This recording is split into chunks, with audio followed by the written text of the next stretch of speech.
रामकृष्ण हरी मंडळी. तर मी द्यू आणि राया चाललो आहे वाडीच्या राजा गणेश उत्सव मंडळ नांगणेवाडी इथे, कारण तिथे चालू आहे रांगोळी स्पर्धा आणि ह्या सर्व लहान आणि मोठ्या मुलींनी याच्यामध्ये सहभाग घेतलेला आहे.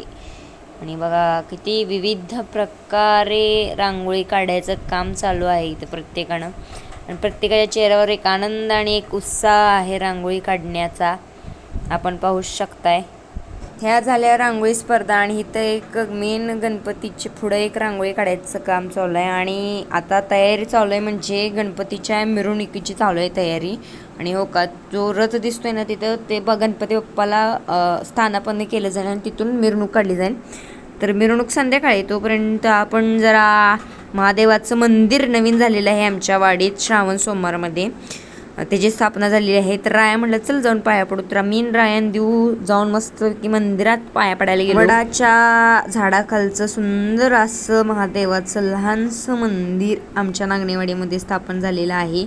आणि हे बघा आमचे राया आणि देवी मस्तपैकी मनोभावे भगवंतापुढे नतमस्तक झालेले आहे, ओम नमः शिवाय म्हणत. आणि आपण संध्याकाळी गणपती बाप्पाची मिरवणूक तर पाहणारच आहोत, पण तुम्हाला हे आमचं वाडीतलं नवीन झालेलं छोटंसं मंदिर महादेवाचं कसं वाटलं ते कमेंट बॉक्समध्ये नक्कीच सांगा. आणि जर चॅनलवर जर नवीन असाल तर चॅनलला लाईक, शेअर आणि सबस्क्राईब करा. रामकृष्ण हरी.